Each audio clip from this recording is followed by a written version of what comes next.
Welcome back to another episode. I'm Orati Lilituni and you guys are watching Talk with Ora.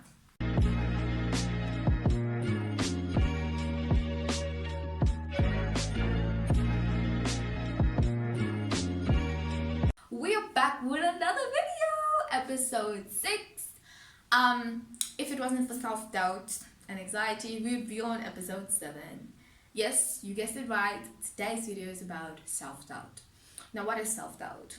It's an uncertainty, a constant uncertainty. Sometimes it's just feeling uncertain about yourself or certain aspects that you have. Now, why is this a con? Why is it a bad thing?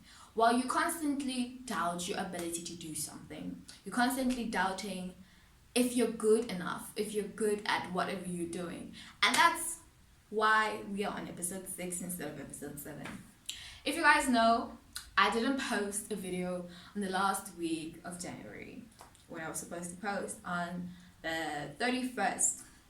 I didn't post, and that was because on the 30th.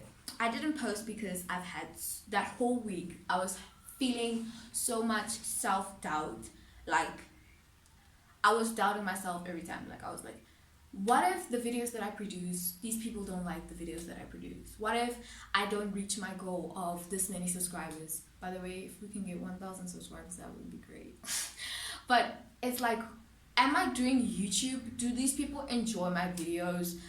Am I just producing content for myself?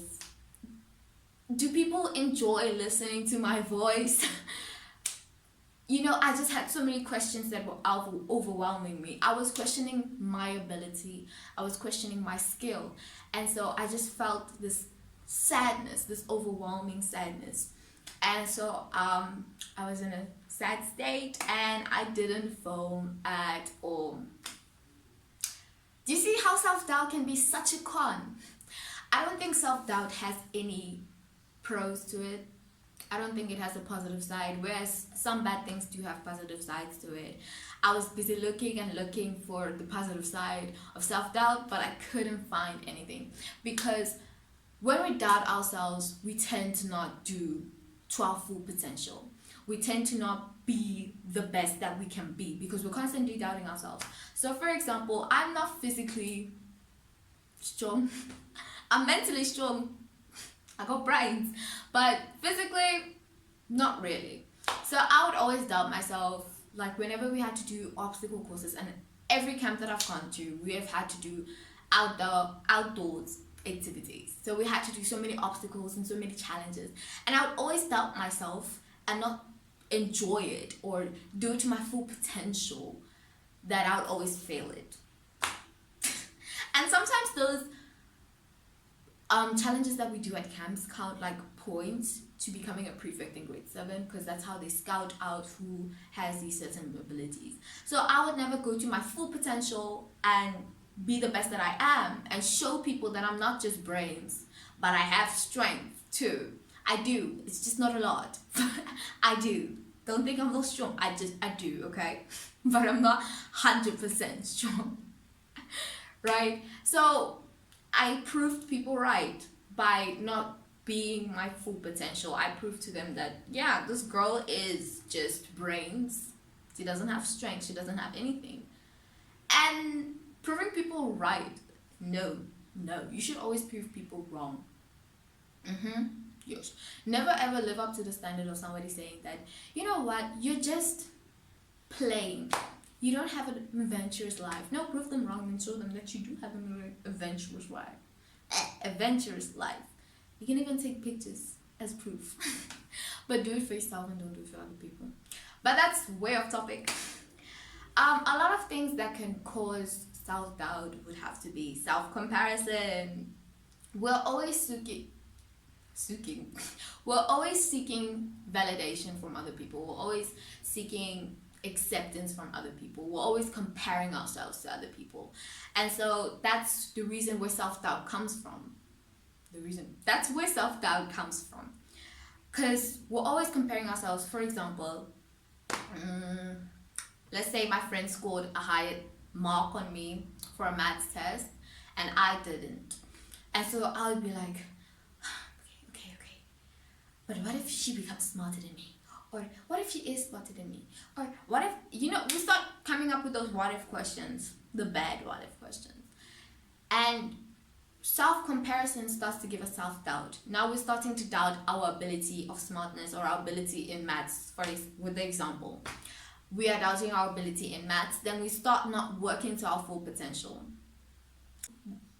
Self-comparison is one of the reasons why we have self-doubt. We're always comparing ourselves to other people. Because I was always comparing myself to these YouTubers. I was like, but like all these YouTubers do vlogs and fun things and have so many subscribers when I'm just talking.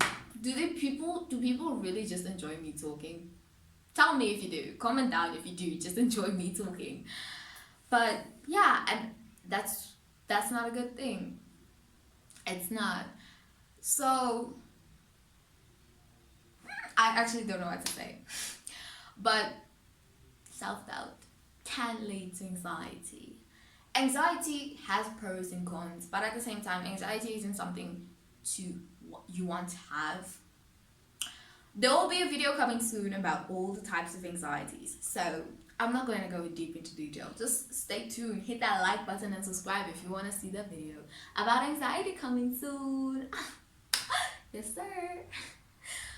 But self-doubt can also possibly not just like make you not work to your full potential, but can also make you miss out on great opportunities.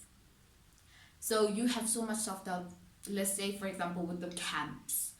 Like, I was doubting myself so many times. Let's say all the challenges were about strength and not brains, because they were brain challenges, of course.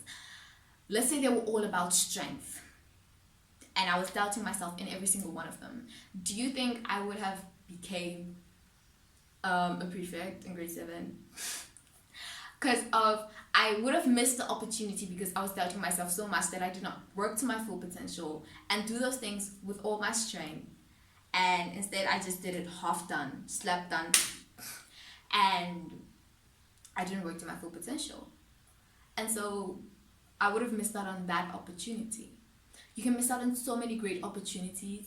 And for example, in school, like if you play a certain sport and you're always, like I said, you're always comparing yourself to your other teammates, and one day their scout is coming, but you want to be like other teammates. You don't want to be like how you are. You don't want to be yourself. You want to be like the other teammates, and so you start playing like the other teammates. You flop here, you flop there, you make mistakes here, and then you mess up the whole game. Do you think the scouters are going to pick you? No. Let alone let's say you were yourself and you did the best by yourself and you worked to your full potential, then there was a possibility that the scouters could have picked you for your ability. So you missed out on that opportunity because you were trying to be like somebody else, because you were doubting yourself, you were doubting the aspect, you were doubting your ability, because you were comparing yourself to your other teammates. That's not good. That is so not good. And we seek so much validation from other people. We seek, like, validation would have to be like acceptance from other people. Like, we always compare, like, let's say, for example, with my outfit, right? I would always be like, guys, you like my outfit? Guys, you like my outfit? And if somebody would say no, then I would feel sad, of course. And then I would start to change my style and start wearing clothes that I personally don't like, just to seek validation from other people. Then I'm changing myself just to be accepted by other people. And then you live a horrible life, I'm telling you. You're gonna always have to be living a life where you can't be yourself, where you can't express your mind. I know, because personally, back in primary school, I used to like try and be everybody's friends. I didn't like it when somebody didn't like me. So I would always try my best to be like how they want me to be. So if they said they didn't like that I was too smart, I would sometimes act dumb around them. Or if they didn't like the way that I dressed, I would change my clothes and buy new ones and beg my mom for the clothes that they were wearing. And I started to hate myself because of what I was doing, because I wasn't really myself. I was being who other people wanted me to be. And then I started hating myself, which can cause depression, or which can cause a lot of sadness in your life. And you don't want sadness in your life. You want to be happy. So stop comparing yourself to other people. Be yourself, and if other people don't like you for who you are, then that's their problem. They're not seeing the gem, the beautiful diamond that you are. I saw somewhere that they like in a river, because you know how diamonds look like rocks. So in a river, there was beautiful diamonds in there, but they looked like rocks. So the person that walked past, so you're the diamonds in the water in that river. You're the diamonds in the let's say the water is life, and you're the diamonds in there. And a person walks by thinking that you're rocks. So they don't see your value, they don't see your worth, they don't see that you're a beautiful gem. So they just walk by you. Then you should be happy that those people didn't recognize your worth, meaning you don't need those people in your life. But the person that actually picked you up, cleaned you, washed you, and saw your value, that they saw you were a diamond, that they gave you a chance and saw you were a diamond, those people are the ones you need to keep in your life. Because there are people out there who don't realize our worth, and there are people out there who realize that we are worth it. Be friends with those who realize your worth and who love and accept you the way that you are, who don't want to change you to being something else. So they see you're a pure diamond, they don't want to cut you up and put you in a ring. No, they leave you as you are, with that same amount of value, with that same amount of beauty. Don't go chasing for people who want to change you. Don't go for chasing for people who don't see your worth. Have confidence in yourself. Self-doubt makes you lose lots of confidence. I want you to have confidence in yourself.